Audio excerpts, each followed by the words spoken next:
নিজের অজান্তে তৃষা আহনাবকে জড়িয়ে ধরে বলে ওঠে, লাভ ইউ ডিয়ার। আহনাব কিং কর্তব্য বিমূঢ় হয়ে দাঁড়িয়ে রইল। তার সে কাঙ্ক্ষিত রমণীটি যে তাকে এভাবে বরণ করবে তা সে কল্পনা তো ভাবেনি। হৃৎপিণ্ডে যেখানে এক অগ্নিকুণ্ড ছিল সেখানে যেন এক সুশীতল হাওয়া নাড়া দিয়ে গেল। অতি আবেগে বাকরুদ্ধ হয়ে গেল সে। প্রত্যুত্তরে সে যে ভালোবাসি বলবে তারও অবস্থা নেই, বাক্যহীন দাঁড়িয়ে রইল ঠাই। তৃষা নিজের মনের মধ্যে তিলে তিলে আহনাবের প্রতি যে ভালোবাসা জমে গিয়েছে আজ সেটা ছিল তারই বহিঃপ্রকাশ। কিন্তু যখন মনে হলো ওর বান্ধবীর টিম স্টার জলসা পার্টি ওপরতলা থেকে দাঁড়িয়ে দাঁড়িয়ে ওদের এই সিন চোখ বড় বড় করে অষ্টম আশ্চর্যের দেখছে, তখন চটিকায় সরে গেল। তাছাড়া সংকোচ তো আছেই। এভাবে দৌড়ে এসে আহনাবকে জড়িয়ে ধরা আবার কয়েক সেকেন্ডের ব্যবধানে ছাড়িয়ে চলে যাওয়া আহনাবের কিছুই বোধগম্য হলো না। সরে এসে পুনরায় তৃষা পরপর দুবার বান্ধবীদের দিকে তাকিয়ে আর একবার আহনাফের দিকে তাকিয়ে ভয়ে আর সংকোচ নিয়ে কাপা কণ্ঠে বলল, I love you dear sir. সাথে সাথে এস্টার জলসা পার্টির সবাইও বেঞ্চিতে একযোগে কোরাস ধ্বনি করে বলে উঠল, লাভ ইউ ডিয়ার স্যার। এতে এমন একটা অবস্থা সৃষ্টি হলো যা আহনাব ও তৃষা দুজনের জন্যই ভীষণ লজ্জাকর। তৃষা লজ্জার সাথে ভয় পেয়ে গেল। ভালোবাসার জন্য প্রপোজ করার আগে সে আহনাবের বেশ অনেকগুলো ধমক যে খেয়েছিল। আহনাবের বিশ্বাস নেই যদি এক কাণ্ডকীর্তির জন্য ধমক দিয়ে বসে। তাই সে আস্তে আস্তে আহনাবকে বলতে লাগলো, সরি স্যার, সরি, আমি ভুল করে ফেলেছি। আহনাব আস্তে করে বলল, ইটস ওকে তৃষা।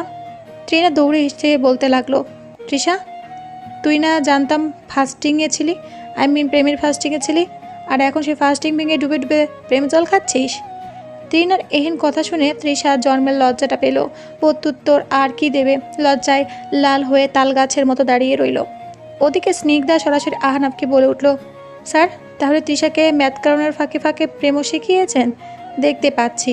তৃষা তার লজ্জা লাল বদন নিয়েই একটা মৃদু ধমক দিয়ে ওকে বলল, দূর, কী সব বলিস স্যার। সে এবার গোটা দলেই একসাথে উল্লাস করে উঠল, দুলাভাই, দুলাভাই, স্যার এখন দুলাভাই, দুলাভাই, দুলাভাই, স্যার এখন দুলাভাই বলে তৃষা আর আহনাবকে ধরে সামনে এগিয়ে নিয়ে চলল যেন এক আনন্দ মিছিল। আহনাব এত গণ্ডগোলের মধ্যে আর কিচ্ছুটি বলার সুযোগ পেল না। সারাদিনের ধকলে তৃষাও ভীষণ ক্লান্ত। এমত অবস্থায় আহনাফের পিবিআইয়ের সেই সিনিয়র ইনভেস্টিগেশন অফিসার বন্ধু বিশাল এসে দাঁড়ালো। বিশাল তার বিশাল দেহ নিয়ে সবাইকে ব্যারিকেড দিয়ে থামিয়ে বলল, তোমরা তো দেখছি দারুণ ড্রামাবাজ মেয়ে, সারা বাড়ি পুলিশে ভর্তি, আর তোমরা আছো আনন্দ মিছিলে। বন্ধুর এই কথা শুনে আহনাফ একটু অভয় পেয়ে বলল, ড্রামাবাজের কী দেখেছিস মাম্মা? এরা তো ক্লাসের টিচারের সামনে মেকআপ করে, ডিজে ডান্স করে, চ্যাট করে, সবই করে। এত এত দুঃসাহস এদের, আর পুলিশ ফুলিশ তো এদের কাছে ডাল ভাত। এই কথা বলতেই তৃণা, উষা, স্নিগ্ধা আর রাত্রি সবাই এক জায়গায় আহনাফকে বলে উঠল, তাহলে ভাই প্লিজ অবজান না, আজকে এসব বলবে না প্লিজ, আজকে আমাদের খুশির দিন। শুনে আহনাফ চুপ হলো বটে, তবে বিশাল চুপ হলো না। বিশাল তৃষার দিকে তাকিয়ে টাসকি খাওয়া টাইপের মুখ বানিয়ে বলল, আচ্ছা, ইনি সে যে আমাদের সবচেয়ে হ্যান্ডসাম বন্ধুকে পটিয়ে ফেলেছে। তৃষার বান্ধবীরা সবাই মিলে বলে উঠল, হোয়াট, আপনার বন্ধুই কি শুধু হ্যান্ডসাম? আমাদের বান্ধবী কি কম রূপসী নাকি? প্রিন্সেস সিন্ড্রেলার চেয়ে কোন অংশে কম আমাদের এই বান্ধবী? এইসব আলোচনা আর বাক বেতনদা শেষে চার বান্ধবী মিলে তৃষাকে খোঁচাতে লাগলো, কবে প্রেমে পড়লি, কখন, কিভাবে, ইত্যাদি ইত্যাদি ইত্যাদি। আর বিশাল আহনাফের সাথে বিভিন্ন বিষয় আলোচনায় ব্যস্ত হয়ে গেল।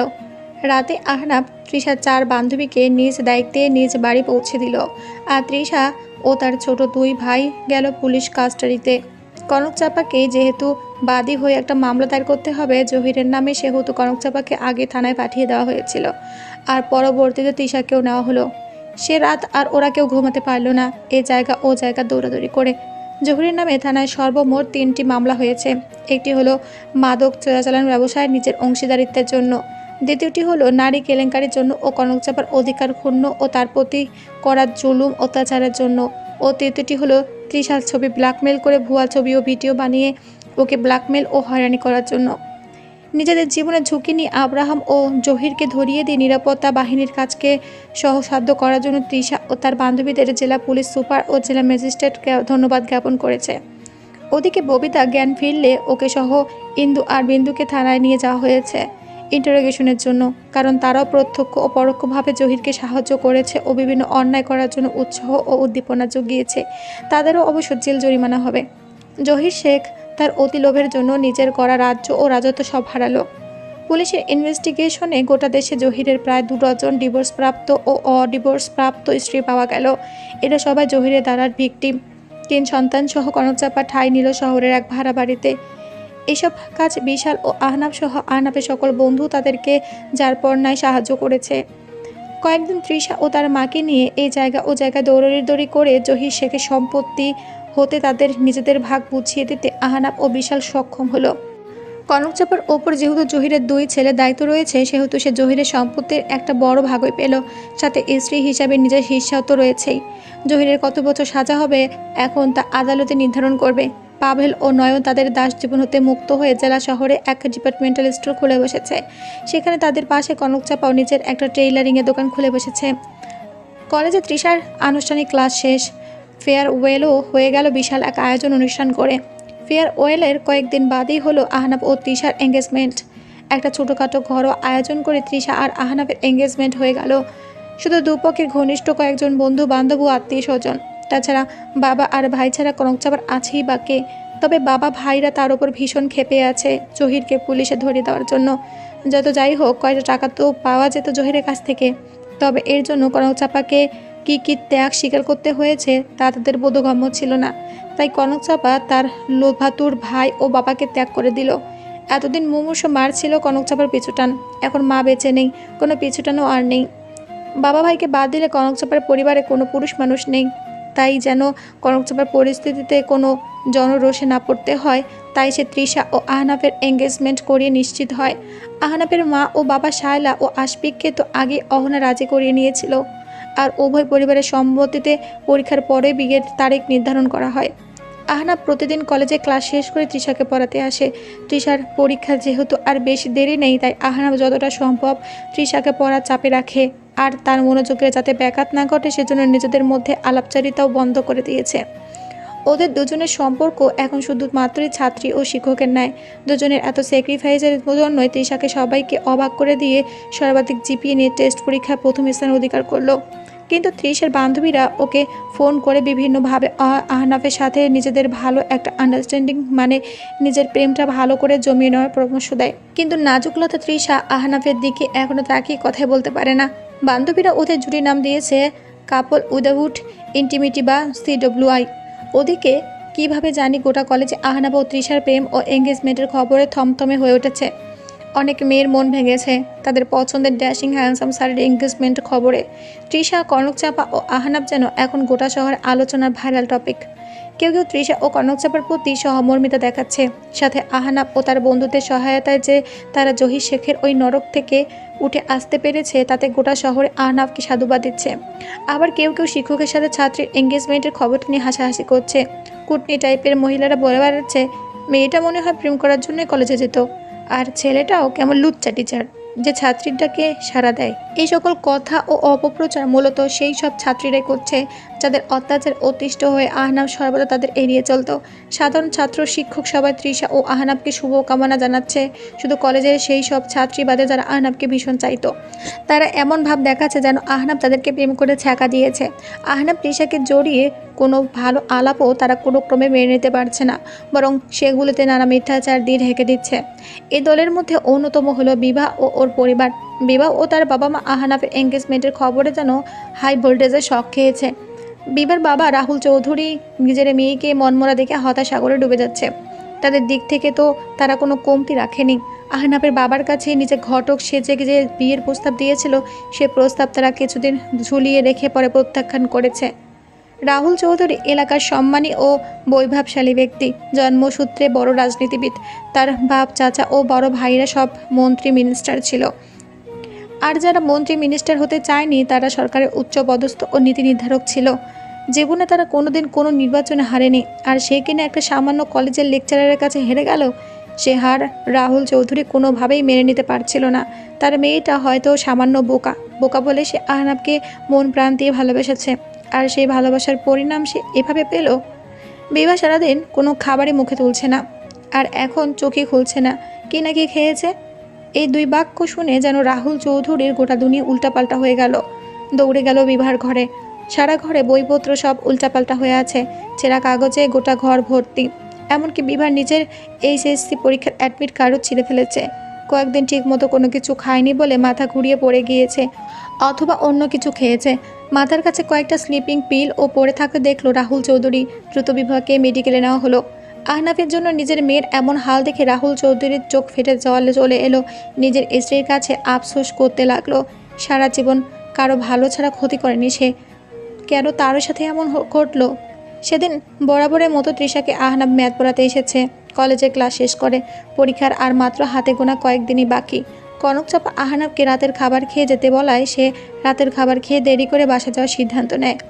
কলেজের ক্লাসগুলো করাতে এখন আর তার ভালো লাগে না। আহনাফের ছাত্রছাত্রীদের পড়ানোর ব্যাপারে সে এত ডেডিকেট, তবুও কেউ তার ক্লাস ভালো করে না। এই সকল মেয়েরা যেন শুধু প্রেম করার জন্য কলেজে এসেছে, পড়াশোনা এরা আর কী করবে? আহনাফের মনে এক আকাশ অভিমান।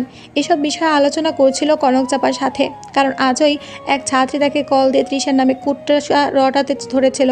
আহনাফ খুব শক্তভাবে এক ধমক দিয়ে দিয়েছে সে মেয়েকে। এসব নিয়ে কথা বলছিল আহনাফ আর কনকচাপা। তৃষা রান্নাঘরে ছিল। মাকে বলে সে আহনাফের পছন্দের ইলিশ কোরমা রান্না করতে রান্নাঘরে গিয়েছিল।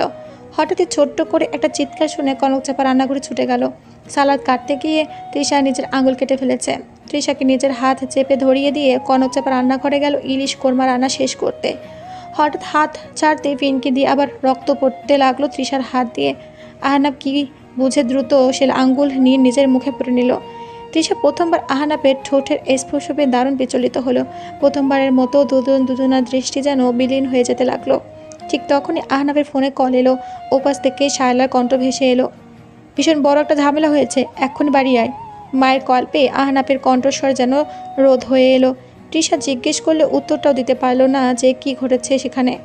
শায়লার কণ্ঠস্বর এতটা আতঙ্কিত ছিল যে প্রিয়তমার হাতে রান্না করা খাবারও খাওয়া সম্ভব হলো না আহনাফের। বাইক নিয়ে দৌড়ে চলে গেল বাসায়। বাসায় এসে সবার থমথমে মুখ দেখে ভীষণই বিচলিত হয়ে গেল আহনাফ। বাবা আশফিক সব খুলে বলল। দুর্বৃত্তরা তাদের বাড়ি থেকে উৎখাত করার হুমকি দিয়েছে, এমনকি সময় বেঁধে দিয়েছে শুধু সেদিনকার রাতটা।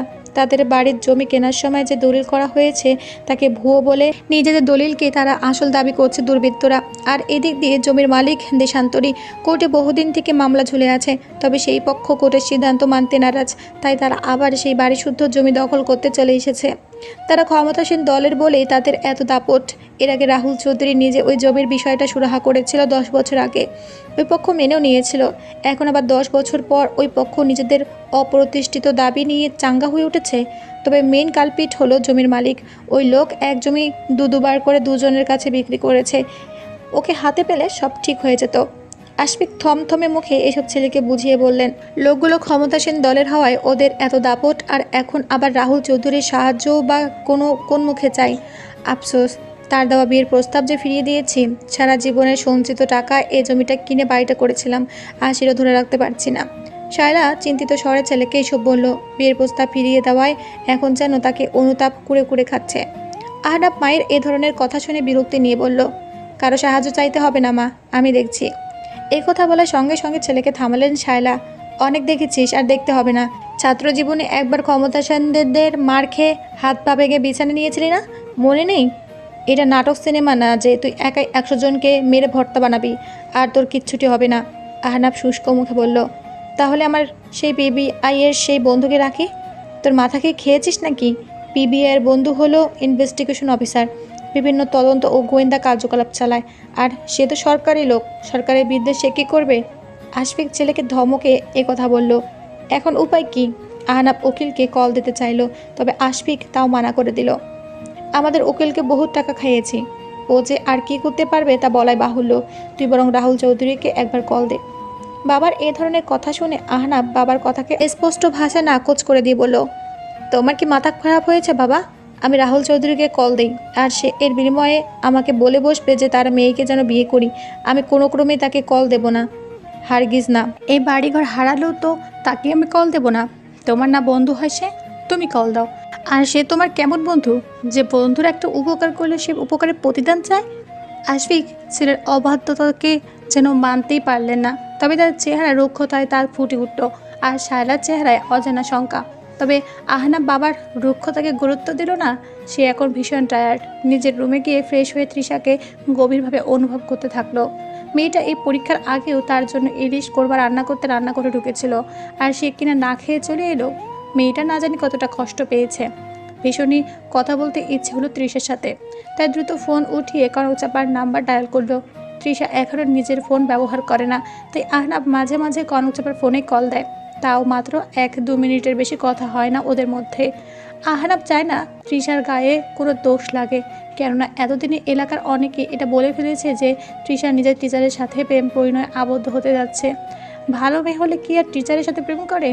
অথচ তৃষা এ পর্যন্ত একবারও আহনাফের সাথে ডেটে যায়নি কিংবা লম্বা সময় গল্পগুজবও করেনি। এখনও দুজনের সম্পর্ক শুধুমাত্র ছাত্রী শিক্ষকের ন্যায়। যদিও মানুষের মুখের কথায় তৃষার বা আহনাফের তেমন যায় আসে না, তবুও তৃষার রেজাল্ট ভালো না হলে মানুষের দেওয়া খোঁচার প্রত্যুত্তর দেওয়া সম্ভব নয়। 7-5 ভেবে আহনাফ তৃষাকে কল দিল। কনক চাপা রিসিভ করে প্রাথমিক কিছু কথাবার্তা বলে তৃষাকে দিয়ে দিল। সরি, আমাকে না খেয়ে চলে আসতে হয়েছে। তুমি শুনছো তৃষা? তৃষা কিছুক্ষণ নীরব থেকে বলল, সমস্যা নেই। আপনার বাড়ির সমস্যা কেটেছে? না, ও সমস্যা কাটবার নয়, জানো। সমস্যা মুক্ত হওয়ার শর্ত হলো বিমাকে বিয়ে করা, কারণ আমার বাবা মায়ের বিশ্বাস একমাত্র রাহুল চৌধুরী এই সমস্যা থেকে রক্ষা করতে পারে। তৃষা এ কথা শুনে আর আহনাফের হাসি শুনে কিছুক্ষণ স্তব্ধ হয়ে রইল আর ভাবল, তবে তার কলিজাটা যেন কচকচ করে ছুরিকাঘাত করা হলো। বুঝতে পেরে স্তব্ধতা ভেঙে আহনাফ নিজে বলে উঠল, তৃষা তুমি জানো না তোমাকে ভালোবেসে আমি কতটা গভীরে চলে গিয়েছি। আমাকে ও বাড়ি থেকে কোনো দুনিয়া থেকে উৎখাত করে দিলেও তোমাকে ছাড়া অন্য কারো হব না আমি। তৃষা হেসে দিল। আহনাফ বলল, তুমি খেয়েছিলে তৃষা? মানে যা রান্না করেছিলে তা কি এখনও আছে? বিলিভ মি, আমি এখনও ডাইনিংয়ে খাবারের সামনে নিয়ে বসে আছি। ডাইনিংয়ে খাবারগুলো সামনে বসেই পড়ছি। মা বহুবার খেয়ে নিতে বলেছে, তবে আপনাকে ছাড়া খাবার মুখে উঠল না। ওয়েট তৃষা, আমি 5 মিনিটেই আসছি বলে আহনাফ ফোন রেখে দিল। আজ কী হয়েছে আহনাফের তৃষা বুঝে উঠতে পারল না। যেই সে বিকেলে পড়িয়ে চলে যায় আর তো এদিকে আসে না, বান্ধবীরা ওকে ভৎসনা করে। ওই আহনাফটা একটা টিচার মেটেরিয়াল, মোটো লাভার মেটেরিয়াল নয়। আর বেশি হ্যান্ডসাম পোলারা ভালো প্রেমিক হইতে পারে না। আর তুই একটা ফিলিংলেস তালগাছ, মিলছে ভালো, দুটোই আকাম্মা। রাত্রি না প্রায় তৃষাকে এভাবে খুঁচিয়ে বলে। আর স্নিগ্ধা আর উষা দীর্ঘশ্বাস ফেলে বলে, ভাগ্যিস আমাদের কোনো প্রেমিক হলো না জীবনে, আর প্রেম বিষয়ক ফ্রি উপদেশও আমাদের ঘটে নাই। বান্ধবীদের কথাগুলো মাথায় আওড়াতে আওড়াতে হাসতে হাসতে তৃষা ডাইনিং ছেড়ে বেলকনিতে গিয়ে দাঁড়ালো। একটা দোতলা বিল্ডিংয়ের একটা মাঝারি ফ্ল্যাটে ওরা ভাড়া থাকে। আহনাফ আসতেই দারোয়ান গেট খুলে দিল। আহনাফের রেফারেন্সে ওরা এ বাড়ি ভাড়া পেয়েছিল। তৃষার হবু জামাই বলে এ বাড়িতে যখন তখন প্রবেশের অনুমতি আছে আহনাফের। তবুও দারোয়ান বা অন্যান্যদের কাছে এটা এখনও রহস্য যে এটা তৃষার হবু জামাই নাকি শুধুই টিচার। পড়াশোনার বাইরে এদের কোনো কথাবার্তা নেই। তবে আজ রাতে চলে আসায় দারোয়ান সামান্য আশ্চর্য হলো। দ্রুত গেট খুলে দিতেই গটগট করে উপরে উঠে গেল আহনাফ। বিকেলে যখন পড়াতে এসেছিল তখন তৃষাকে খেয়াল করেনি সে। এখন একটা গোলাপি রঙের গোলজামা পরে আহনাফের সামনে দাঁড়ালো সে। বাসায় এত বড় বিপদ আর আজই তার তৃষাকে বিয়ে করে ফেলতে মন চাইছে। তৃষার হাতের আঙুল কাটা থাকায় নিজ হাতে খাইয়ে দিল আহনাফ। বান্ধবীদের মনে মনে ভৎসনা করলো, কে বলে আহনাফ রোমান্টিক নয়। দুজনে খাওয়া শেষ করতে লোডশেডিং হয়ে গেল। ছাদে তখন আকাশ ভর্তি ভরপুর তারা, চাঁদের আলো জাজল্যমান। ছাদে এসে রেলিং ধরে দাঁড়ালো দুজন, নির্বাক দুজনে দুজনার দিকে এক দৃষ্টিতে বহুক্ষণ। ঠিক তখনই মিরাক্কেলের মতো আহনাফ ফোনে রাহুল চৌধুরীর কল এলো। আহনাফ রিসিভ করতে বেশ দ্বিধা করছিল, তবে তৃষা রিসিভ করার তাগাদা দেওয়ায় রিসিভ করলো। একসাথে 8টা স্লিপিং পিল খেয়ে বিভা ঘুমিয়েছিল। স্টমাক ওয়াশ করা হয়েছে, এখন জ্ঞান ফিরে শুধু তোমার নামই জপছে। দয়া করে এবার কেয়ার হসপিটালে আসতে পারবে? আমি তোমার কাছে ভিক্ষা চাচ্ছি বাবা। আহনাফ সরাসরি বিনা বাক্যে না শব্দটি বলে ফোন কেটে দিল। রাহুল চৌধুরী বলা কথাগুলো আর আহনাফ তৃষার সামনে ব্যক্ত করল না। ঢোক গিলে যেন গলগদকরণ হলো। তৃষার সামনে পরীক্ষা আর এসব বলে চাপ বাড়ানোর কোনো মানে হয় না।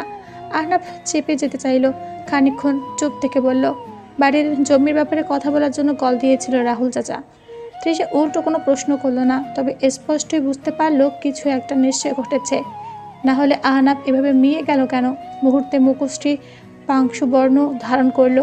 আহনাফ স্তব্ধ হয়ে ঠায় দাঁড়িয়ে চিন্তা করতে লাগলো। কোনোদিন তো সে বিভাকে এমন বলেনি যে সে তাকে পছন্দ করে। সে যতটা সম্ভব মেয়েটার থেকে দূরে থাকতো। তাহলে কেন মেয়েটা ওকে বিপদে ফেলার জন্য এ ধরনের কর্ম করলো? সব দোষ ওর বাবা মাকে দিতে ইচ্ছে করলো। বাবা মা যদি শুরু থেকেই বিষয়টাকে মূল উৎপাটন করে দিত তাহলে এত কিছু হতো না। শুরুতে যদি রাহুল চৌধুরীর দেওয়া বিয়ের প্রস্তাব প্রত্যাখ্যান করতো তারা, তাহলে হয়তো মেয়েটা আগে নিজেকে গুটিয়ে নিত। তবে এই মেয়ে কোনোদিনই সুবিধা ছিল না। নিজের নাক কেটে পরে যাত্রা ভঙ্গ করায় এর স্বভাব। বিপার প্রতি আহনাফের ঘৃণা চলে এলো। রাহুল চৌধুরীর সাথে কথা বলার 5 মিনিটের মধ্যে আবার সায়রা কল দিল। এক বিপদ যেন আরে বিপদের লেজে পাড়া দিয়ে বলে আসে। শঙ্কা যেন উপরে উঠছে শায়লার কথায়। রোলার ক্রেন দিয়ে বাড়ি ভাঙতে এসেছে ওরা, জলদি বাড়ি আয় বলেই শায়লা কেঁদে উঠল। এতক্ষণ দুর্বৃত্তদের থ্রেটে যতটা শঙ্কিত হয়েছে আহনাফ, এখন রোলার ক্রেনের কথা শুনে মগজে রক্ত ফুটতে থাকলো। এখনই সব গুড়িয়ে ফেলবে করে সিদ্ধান্ত নিয়ে নিল। 10 শতক জমির ওপর দাঁড়িয়ে থাকা বড় দ্বিতল বাড়িটায় ভাঙার জন্য যত কিছু প্রয়োজন তার সব জোগাড় যন্ত্র শেষ করে নিয়েছে দুর্বৃত্তরা। যে এই সবের মূল ইন্ধনদাতা তার নাম মালিক ব্যাপারী। মালিক ব্যাপারী ও তার 4 পুত্র সরকার দলীয় সন্ত্রাসী। তারা নিজেদের কাগজপত্র বৈধ আর আহনাফদেরটা অবৈধ বলে দাবি করে আসছে। আহনাফ বাড়ি এসে দেখে মালিক ব্যাপারীর ছেলেরা এসব যন্ত্রপাতি রেখে ভয় দেখিয়ে ঘুমাতে চলে গিয়েছে। এই রাতটুকু শুধু ওদের সময়, পরদিন সকালে গুড়িয়ে দিবে ওদের এত স্মৃতির বাড়ি। শায়লা অনবরত কেঁদেই চলছে। আহনাফকে আবার একবার অনুনয় করে বলল, বাবা একবার রাহুল চৌধুরীর কাছে বলে দেখ। কিন্তু আহনাফ যাকে খানিকক্ষণ আগে নিজের অহম দেখিয়েছে তার কাছে আবার কিভাবে অনুনয় করে? বাবা মা কি তাহলে চাইছে বিভাকে আমি বিয়ে করি? আহনাফের মস্তিষ্কে এ ধরনের প্রশ্ন করাঘাত করলো। রাত 12টা। বাবা মাকে কিছুই না বলে আহনাফ আবার বাইক হাঁকিয়ে গেল থানায়। আজ কিছু একটা করবেই সে। কিন্তু এই মগের মুল্লুক দেশে তার অভিযোগ শুনে কোনো পুলিশই কোনো প্রতিক্রিয়া জানালো না। ঘণ্টাখানেক অপেক্ষা করিয়ে বসিয়ে রাখলো। এর আগে এমন হয়েছিল, আশফিক কেউ বহুবার পুলিশ বসিয়ে রেখেছিল কিন্তু কোনো সমাধান দিতে পারেনি। এ জায়গা ও জায়গা বহুবার কল দিল সে, কিন্তু ওই মালিক ব্যাপারীর বিরুদ্ধে লড়ার সাহস যেন কারোরই নেই। আহনাফ বারবার একই কথা বলে রিকোয়েস্ট দায়িত্বরত পুলিশ অফিসারকে, বরং এসআই কিছু টাকা পয়সা ঘুষ দিয়ে মালিক ব্যাপারী ও তার ছেলেকে আপাতত থামাতে বলল। আহনাফের চোখ কপালে উঠল। মালিক ব্যাপারীকে ঘুষ? আহনাফ পেশায় নিয়োজিত থানায় পুলিশদের মুখে এরকম বেআইনি কথাবার্তা শুনে আহনাফ নিজের প্রতি নিজের নিয়ন্ত্রণ হারালো। তর্কাতর্কির এক পর্যায়ে মেজাজ হারিয়ে দায়িত্বরত এসআইকে সরকারের তেলবার চামচা, অর্থলোভী ও বাস্টার বলে গালে দিয়ে বসলো। সাথে সাথে এসে এসআই খেপে এলো আহনাফের ওপর। আহনাফ যদিও হাত উঠালো না, তবে এসআই এর খেপে আসাতে প্রতিরোধ করতে গেল। তবে নাটকীয়ভাবে অন্যান্য পুলিশ কনস্টেবলরা ওকে আটকে নিল, এই বলে যে সে নাকি এসআই এর গায়ে হাত তুলেছে। সাথে সাথে ফোন কেড়ে নিয়ে আহনাফকে গাড়িতে আটকে ফেলা হলো। রাত গভীর হচ্ছে। চরম বিপদের এই রাতেই নিজেদের একমাত্র ছেলেরও কোনো খবর নেই। শত সহস্রবার কল করে কোনো খোঁজ নেই। বিশাল, রাতুল সহ আরও কয়েকজন বন্ধুকেও কল দিল আশফিক। হার্টে 2বার বাইপাস করা হয়েছিল। অতিরিক্ত উদ্বেগে তার শারীরিক ক্ষতির সম্ভাবনা আছে। এদিকে বুকে ব্যথাও শুরু হয়ে গিয়েছে তার। শায়লা আর অহনা বাবার এই হাল দেখে ফুপিয়ে কান্না শুরু করলো। ঠিক সেই সময়ই নাটকীয়ভাবে প্রবেশ করলো রাহুল চৌধুরী। এত রাতে নিজে ড্রাইভ করে চলে এসেছে। আশফিকের এ অবস্থা দেখে নিয়ে গেল সেই হাসপাতালে যেখানে বিবাহ অ্যাডমিট আছে। সে রাতটা তৃষার নির্ঘুম কাটলো। সারা রাত কয়েকবার আহনাফকেও কল দিল অবস্থা জানার জন্য, কিন্তু ফোন তো অফ। উপায় না পেয়ে শায়লাকে কল দিল, সে ফোনও কেউ রিসিভ করলো না। আহনাফের বন্ধুদের কল দিল, তারা সকাল না হলে কিছু জানাতে পারবে না বলে তৃষাকে জানালো। ভেতরে ভেতরে পুড়তে লাগলো তৃষা। রাহুল চৌধুরী সেদিন নিজের সর্বোচ্চ দিয়ে চেষ্টা করলো আশফিককে বাঁচাতে। নিজে যত যা প্রয়োজন সব করলো। পরদিন সকালে আহনাফকে থানা থেকে ছাড়িয়েও নিয়ে এলো এবং মালিক ব্যাপারীকেও সে বাড়ি ভাঙাতে বাধা দিল। এক রাতে সব কিছু যেমন ধ্বংস হতে ধরেছিল, রাহুল চৌধুরীর হাতের জাদুর ছোঁয়ায় সব কিছু আবার ঠিক হয়েও গেল। এই জাদু ক্ষমতার বই আর কিছু নয়। রাহুল চৌধুরী নিরঙ্কার ও নিরেট ভালো মানুষ। আশফিক এই কথা বহুবার বলেছে আহনাফকে। আহনাফ ও শায়লাকে রেডি করে পুনরায় আবার রাহুল চৌধুরী তাদেরকে আহনাফ ও বিবির ব্যাপারে চিন্তা করার প্রস্তাব দিল। আশফিক ও শায়লা দুজনে আহনাফের মুখ পানে চাইল। বাবা নিরেট ভালো হলেই যে মেয়েও হবে এ কথার কোনো ভিত্তি নেই। আমি মেয়েটার মতো স্বার্থপর ক্রিমিনাল মেয়ে দেখি নাই। সারা জীবন জেলে পচে মরলে আমি বিভাকে বিয়ে করব না। আর যদি আমার সিদ্ধান্ত মানতে তোমাদের কষ্ট হয় আমাকে ত্যায্য করে দিতে পারো। এই বলে দ্রুত পায়ে হাঁটা দিল সে। শায়লা কাঁদতে কাঁদতে ভেঙে পড়ল। ঘরশুদ্ধ কাগজপত্র ছোড়াছুড়ি করছে বিভা। ক্রোধে সে যেন উন্মত্ত। জীবনে একাধিকবার অপমানিত হয়েছে সে আহনাফের কাছে, এখন আর নয়। আহনাফ তৃষাকে ছাড়বে না, তাহলে তৃষা ছাড়বে আহনাফকে? ওকে ছাড়তে যে হবে। এক দুষ্ট বুদ্ধি বিভার মাথায় খেলে গেল। সে দ্রুত ফোন করলো সেই মেয়েটিকে যে তাকে আহনাফ থেকে দূরে থাকার থ্রেট দিয়েছিল। মেয়েটির নাম আরোহী। মেয়েটার গোটা পরিবারের সন্ত্রাসী কর্মকাণ্ডে জড়িত। আরোহী বিবার ফোন পেয়ে প্রথমে রাগান্বিত হলো, কিন্তু বিভা বুঝিয়ে বলল, দেখো আরোহী, আমরা দুজনেই অযথাই আহনাব স্যারকে নিয়ে নিজেদের মধ্যে মিস আন্ডারস্ট্যান্ডিং করছি। ঝগড়া করলাম আমরা, আর আহনাবকে পেয়ে গেল তৃষা। আরোহী বলে উঠলো, হ্যাঁ রে ডুড, ওই তৃষাকে পাইলে আমি তো একেবারে জানে খতম করে দেবো। তৃষা শান্ত স্বরে বলল, জানে খতম করলে তো সেও মরবে আর তুইও ফেসে যাবি। মতো থেকে আহনাফও উধাও, লাভের মধ্যে শুধু লস আর লস। আরোহী বলে উঠলো, তাহলে উপায়? ধূর্ত বিভা বলে উঠলো, শোনো, চলো আমরা নিজেকে এমন একটা কন্ডিশনে ফেলে দিই যাতে ও বাধ্য হয়ে আহনাফকে বিয়ে করতে মানা করে দেয়। আরোহী হাসতে হাসতে বলল, এটা সম্ভব নাকি? How possible? বিভা কুট হাসি হেসে বলল, এই দুনিয়া সবই সম্ভব, মানুষের দ্বারা কোনো কিছু অসম্ভব না রে। আমাদের সব কিছু চলবে নির্দিষ্ট প্ল্যান মোতাবেক। তৃষাকে আগে সরাবো আমরা, তারপর আহনাফ তোর আর আমার থেকে যাকে বেছে নেবে আমরা মেনে নেব, কোনো কনফ্লিক্ট করব না, আর চুক্তি আমরা একটা স্ট্যাম্পে সিগনেচার করব, আচ্ছা? আরোহী তবদা খাওয়া স্বরে বলল, হাউ ক্লেভার ইউ আর বিভা, তবে কিভাবে এসব হবে? আমি খুব এক্সাইটেড। বিভা হা হা হাসির স্বরে বলল, আগামীকাল আমার বাসায় আয়, আমরা দুজনে মিলে এইসবের একটা মাস্টার প্ল্যান করব, কেমন? আহনামদের বাড়িতে আজ উৎসব লেগেছে।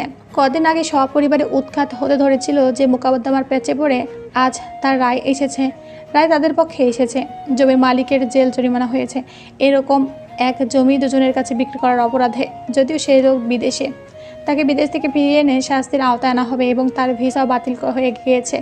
তাই জমির বর্তমান মালিকানা পেয়ে আশফিক তালুকদার। মালিক ব্যাপারীরও শাস্তি হয়েছে এরকম জোর জবরদস্তি প্রয়োগ ও ভোগান্তি করার জন্য।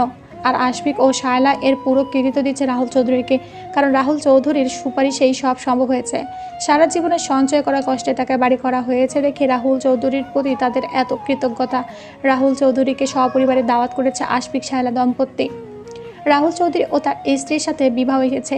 রাহুল চৌধুরীর বড় ছেলে সপরিবারে কানাডা থাকে। তারা তিনজনে এ বাড়িতে এসেছে। বিবাহকে এখন স্বাভাবিক দেখাচ্ছে, তবে আহনাবের কাছে সে একটা পাগলা কুকুরি, যে কুকুরি যে কোনো সময় কামড়ে দিতে পারে। এবার এইচএসসি পরীক্ষা সে দেবে না তা জানিয়ে দিয়েছে। সেদিন রাগে পড়ে অ্যাডমিট আর রেজিস্ট্রেশন কার্ড যে ছিঁড়ে ফেলে দিয়েছিল সে। তবে আহনাবদের বাড়িতে এসে সে আর আগের মতো ঢং করছে না। সবাইকে বড়াই করে ন্যাকা ন্যাকা করে বলে বেড়ালো সে নাকি রান্না শিখছে, এখন আর নাকি সোশ্যাল মিডিয়াতেও ডিঅ্যাক্টিভ করে দিয়েছে। শায়লাকে বাহাবা দিচ্ছে। একটা লক্ষ্মীবধূ হওয়ার জন্য যা যা গুণ লাগে তার সবটাই যেন সে অর্জন করতে উঠে পড়ে লেগেছে। শায়লা যেন তেলবাজ মহিলার মতো ওকে তেল দিতে লাগলো। এত পড়েই বা কী হবে? মেয়েদের এত পড়ে বার কী হলো? নিজে সারা জীবন চাকরি করে শুধু অশান্তি হয়েছে, এখন তো আর অর্থকষ্ট নেই যে নিজের বউকে দিয়ে চাকরি করাতেই হবে। তুমি বরং সামনের বছরই পরীক্ষা দিও। আহনাব এত কিছুই জানলো না। সে কলেজের ক্লাসে ছিল তখন অহনা কল করে ভাইকে এসব বলেছে। তবে আহনাবের এসব শুনে মাটির মধ্যে ঢুকে যেতে মন চাইলো। আপন মানুষগুলো যদি সুবিধাবাদীদের দলে ভিড়ে সুবিধা পেয়ে খোলস পাল্টায়, তবে এর থেকে দুঃখের আর কী আছে? এমনিতে রাহুল চৌধুরী পূর্ণ প্রস্তাব দিয়েছে যেন তৃষার সাথে এঙ্গেজমেন্ট ভেঙে পুনরায় বিবাহের সঙ্গে এঙ্গেজমেন্ট করানো হয়। এই নিয়ে আহনাফের বাবা মায়ের সাথে কয়েক দফা আলাপচারিতা ও তর্কাতর্কিও হয়েছে। আহনাফ বাবা মাকে এটাও বলে আলটিমেটাম দিয়েছে যে যদি আরেকবার ও ধরনের কথাবার্তা বলে তবে সে বাড়ি ছেড়ে চলে যাবে। আহনাফের এ ধরনের কথাবার্তারও ওর বাবা মায়ের মধ্যে কোনো নরমচরণ নেই। তারা সুযোগ পেলে ঘুরিয়ে পেঁচিয়ে ওই একই কথায় তোলে। এ নিয়ে অহনাও বাবা মায়ের কড়া কথা ও চোখ রাঙানি খেয়েছে। আহনাবদের বাড়িতে রাহুল চৌধুরী তার গোটা পরিবার নিয়ে এসেছে। আহনাব কলেজে ক্লাস শেষ করে বাড়ি ফিরল না। নদীর তীরে যে গাছটির নিচে তৃষাকে নিয়ে বসে ম্যাথ করাতো সেটার নিচে বসে একা একাই অতীতের স্মৃতি রোমন্থন করতে লেগে গেল। তৃষার সাথে তার তেমন কোনো কথোপকথন নেই, তবুও তার গোটা দুনিয়া যেন তৃষাময়। স্মৃতির জগতে পা ফেলল আহনাব। প্রথম দিনে পরিচিতি পর্ব, অনেকক্ষণ বসে মেয়েটার জন্য অপেক্ষা করা, খুঁজে পাওয়া, ম্যাথ বুঝতে বুঝতে আহনাফের দিকে ঝুঁকে পড়া, বাইকে করে বাড়ি পৌঁছে দেওয়া, আর কলেজের ক্লাসগুলো মেয়েটার শেষ বেঞ্চিতে বসে ভেরু ভেরু বোকা বোকা বদনে অঙ্ক কষা, এগুলো সত্যি অনেক নস্টালজিয়া সৃষ্টি করে। মনে করতে না চাইলেও বাবা মায়ের অতিমাত্রায় বিভা আর রাহুল চৌধুরীকে নিয়ে মাতামাতি মনে পড়ে যেতেই মন চাইল তৃষাকে নিয়ে দূরে কোথাও পালিয়ে গিয়ে সংসার পাততে। কিন্তু এসব কীভাবে হয়? সবার আগে মেয়েটার স্বপ্ন। পালিয়ে গেলে ও স্বপ্ন ধূলিসাৎ। যাকে ভালোবাসা হয় তার স্বপ্নকেও ভালোবাসার পবিত্র দায়িত্ব। কারণ প্রেমিক আসার আগে সে স্বপ্নই ছিল হয়তো মেয়েটার প্রথম প্রেম। আহনাব নিজেকে অন্য আর 10টা প্রেমিকের চিহ্ন মনে হলো। অন্য প্রেমিকেরা প্রেমিকার মন জয় করার জন্য এটা ওটা করে বেড়ায়, ফুল দেয়, শাড়ি কিনে দেয়, চুড়ে কিনে দেয়, সিনেমায় যায়, পার্কে রেস্টুরেন্টে বসে একে অন্যদিকে চেয়ে বহু ঘন্টা কাটিয়ে দেয়, পাগলামি করে, মাতলামি করে, গান রচে, কবিতা রচে। পাগল প্রেমিকারও কত কিছু করে। আহনাফের আরও বেশি কিছু করতেও মন চায়, কিন্তু এসব করাতে বেচারি মেয়েটার যদি মনোযোগ ভঙ্গ হয় তাই সে কিছুই করে না। পরে মেয়েটা পড়া বাদ দিয়ে শুধু তার কথাই ভাববে এটা সে চায় না। নিজের মানিব্যাগ খুলে তৃষার মাথায় সে দুখানা কেশগুচ্ছ সে হাত বুলিয়ে নিল। সেগুলো ওকে তৃষার চুলের ঘ্রাণ নেওয়ার চেষ্টা করলো, কিন্তু তৃষাকে সে যে এরকম উন্মাদদের ন্যায় অনুভব করে তা তাকে জানানো যাবে না কখনোই। এমনকি মেয়েটাকে সে এত মিস করে তাও বলা যাবে না। রাতগুলো যে মেয়েটাকে ভেবে কাটে তাও জানানো যাবে না। আহনাফ নিজের ফোনটা হাতে নিয়ে ডায়ালে গিয়ে আবার ব্যাক করে রেখে দিল। ওয়ালপেপারে তৃষার ছবিটায় হাত বুলিয়ে দেখতে লাগলো আর কথা বলতে লাগলো সেই ছবির সাথে। দেখছো তুমি, তোমার জন্য বন্য হাওয়া এই প্রাণীটা কতটা পোষ্যে ন্যায় আচরণ করে। ভিতরে ভিতরে অসভ্য ইতর প্রেম লুকিয়ে রেখে বাইরে দিয়ে ভদ্র সেজে বসে আছি আমি। হাউ সিলি ভদ্র বলে হা হা করে হেসে দিল আহনাফ। তার সে হাসি কেউ শুনতে পেল না। চারদিকে অন্ধকার হয়ে আসছে। গদুলির হলদেটে রোদের পরিসমাপ্তি ঘটছে গোটা পশ্চিম আকাশ জুড়ে। ঠিক সেই সময় প্রিয় বন্ধু রাতুলের কল এলো। বন্ধুরে, আর পারি না সইতে আমি বোকা প্রেমের জ্বালায়। প্রথম কথাতেই গান গেয়ে উঠল আহনাফ। রাতুল বন্ধুরে হেন কথা চেঁচিয়ে বলে উঠল, শালা প্রেমিকের গান শোনাও গিয়ে, আমাকে কেন? আজও প্রেম দেখলাম, এই জামানায় নয়া নয়া প্রেম, তাও নাই কোনো ডেট, নাই কোনো রোমান্টিক ফোন আলাপ, নাই কোনো চিপাচাপা বন্ধুর ফ্ল্যাট, নাই কোনো কিসমিস। এটা হইল কিছু কেমনে মাম্মা? আহনাফ বলে উঠল, বন্ধু ওইসব তো করে পার্সোনালিটিহীন মানুষজন, আর আমি যদি যান তবু হারাতে দিব না প্রেমিকার মান, প্রেমিকার স্বপ্ন আর আত্মসম্মান অর্জনের জন্য আমি এর চেয়েও বড় ত্যাগ স্বীকার করতে রাজি। রাতুল বলে উঠল, স্যালুট ইউর লাভ দোস্ত। এইচএসসি ফাইনাল পরীক্ষা দরজায় করা নাচ্ছে। মাত্র একটা সপ্তাহই। বাইরের দুনিয়ায় রাত না দিন কোনো খবর নেই যেন তৃষার। সারাদিন মুখ থুবড়ে বয়ে পড়ে থাকে বলে কনকচাপাও প্রায় বকতে থাকে, একটু দম নেড়ে মা, একটু ঘুমিয়ে নে রে সোনা, একটু বিশ্রাম নেড়ে আম্মা, পাছে অসুস্থ হয়ে যাবি যে। এইসব দিনের মধ্যে সে বলে যায় বহুবার। তৃষা এইসব শুনেও শোনে না। রাতে ঘুমিয়ে গিয়ে চিন্তায় আবার 1 ঘন্টা পরে উঠে গিয়ে বই নিয়ে বসে।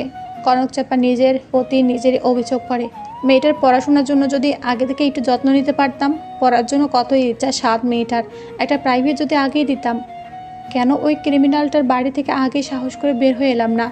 এসব বলে কনকচাপা নিজেকেই নিজে ভৎসনা করে। কনকচাপা মেয়ের পরীক্ষার জন্য নিজের টেইলারিং শপেও যাওয়া কমিয়ে দিয়েছে। একবার চা বানিয়ে দিচ্ছে তো আরেকবার সোপ বানিয়ে দিচ্ছে।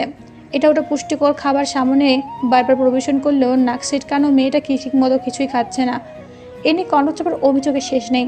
এটা ওটা রান্না করতেই থাকে সে, যেন কিছু একটা সে পেট পুড়ে খেতে পারে। কিন্তু স্বপ্ন ছোঁয়ার জন্য যে আরামকে হারাম করা লাগে তা তৃষার অবচেতন মনও ওকে বারবার মনে করিয়ে দেয়। তবে এভাবে আলো বাতাস না দেখলে যে মেয়ে অসুস্থ হয়ে যাবে, এটা ভেবে কনকচাপা আহনাফকে কল দেয়। ম্যাথের সিলেবাস শেষ করে পরের টপিক ওয়াইজ অনেকগুলো পরীক্ষাও নিয়ে একেবারে ম্যাথ পার্ট 1 আর 2 দুটোই ঝালাই দিয়ে আহনাফ তার দায়িত্ব থেকে অব্যাহতি নিয়েছে। এখন তৃষার সাথে শুধু দিনে একবারই কয়েক মিনিট কথা হয় তার। বাসায় আর যাওয়াই হয় না।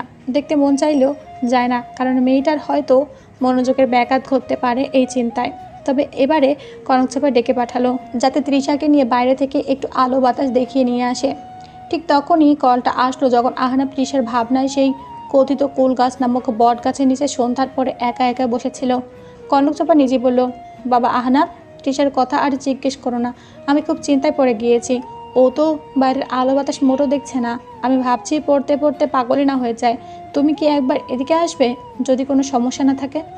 আহনাফ যেন এই কথাটির অপেক্ষায় ছিল। লাফ দিয়ে উঠে দাঁড়িয়ে গেল। বাইকের চাবি ঘুরিয়ে বাইকে স্টার্ট দিয়ে 10 মিনিটের মধ্যে চলে আসে কনকচাপার ভাড়া বাড়িতে। গিয়ে দেখো দরজা বন্ধ করে দুটো লাইট জ্বালিয়ে সারাদিন শুধু পড়ে আর পড়ে। আমি কত বকি, ঘুমায়ও না। মাত্র 1 কি 2 ঘন্টা এভাবে কেউ বাঁচবে তুমি দেখো। এসব শত অভিযোগ গটগট করে বলে কনকচাপা তার মেয়ে ও হবু জামাইকে একান্তে কথা বলতে দিয়ে রান্নাঘরে চলে যায়। তৃষা নিজের রুমে দরজা বন্ধ করেই পড়ছিল। হঠাৎ দরজার নক করাতে বই হাতে নিয়ে দরজা খুলে দিতেই আহনাফকে দেখে চমকে উঠল। তবে চুপ দাঁড়িয়ে বই দিয়ে নাক মুখ ঢেকে শুধু চোখ দুটো বের করে দেখতে লাগলো। কি ভিতরে আসবো নাকি এখান থেকে বিদায় করে দিবে? আহনাফ এই বলতেই তৃষা কি জানে দ্রুত লুকাতে গিয়ে পড়ে গেল একটা কাগজের খণ্ডের ন্যায়। এ কি দেখি, কি এটা, কি এটা বলে আহনাফ হুড়পুড় করে ভেতরে ঢুকে স্বস্ত হতে কাগজটা হাতে নিয়ে উল্টে দেখে ওর একখানা ছবি। হাসি মুখে ছবিটা হাতে ধরতে তৃষা লজ্জায় দরজা আড়ালে পালায়। আরে আজব মেয়ে তো, দরজার পেছনে লুকানোর কি আছে? আরে আরে বেরো বলছি বলে আহনাফ হাত ধরে ধরে নিয়ে সামনে আসলো তৃষাকে। এদিকে আহনাফের ছবি সহ ধরা খেয়ে তৃষার চিবুক লজ্জা লাল হয়ে গেল। আহনাফ নিজের দুহাত দিয়ে তৃষার দু কাঁধ ধরে পেছনে দিয়ে দ্রুততার সাথে দেয়ালের সাথে একেবারে ঠেকিয়ে দিল তৃষাকে। শাসনের ভঙ্গিমায় বলল, আমার ছবি দেখছিলে তুমি? আর আমি তো ভাবি তুমি আমার কথা মনেই করো না। কি ব্যাপার বলো তো, তুমি কি সত্যি সারাদিন পরো নাকি আমার ছবি দেখো? তৃষা যেন জবাব খুবই বাজে পাচ্ছিল না। লজ্জায় লাল বদনে সরম কাতুর ওষ্ঠগুলো বাকি উত্তর দিল, ওরই তো, আর আপনার ছবিও দেখি। আহনাফ হেসে আরও কাছে এসে কানের কাছে একটা নিঃশ্বাস ফেলে বলল, আমার ছবি দেখে দেখে পড়ো, আবার পরীক্ষার সময় আমার ছবি এঁকে দিয়ে শোনা বুঝি? তৃষা মাথা নিচু অবস্থাতে আহনাফের কানের কাছে মুখটা এনে উত্তর দিল, আপনার ছবি তো আবার মস্তিষ্কের সেই অংশে যতটুকু অংশ সায়েন্টিস্টরাও অ্যানালাইসিস করতে পারে না, যে অংশ উন্মোচন হয় না কখনো, যে অংশের রহস্য চির অভেদ্য। এই কথা বলতে আহনাফের গলা ধরে আসে যেন পরম প্রাপ্তিতে প্রিয়তমার স্পর্শ পাওয়ার জন্য আকুলি বিকলি অন্তরকে শোকাদ্য করে পরম যত্নে প্রিয়তমার কপালে এঁকে দেয় একখানি ভাগ্য চুম্বন।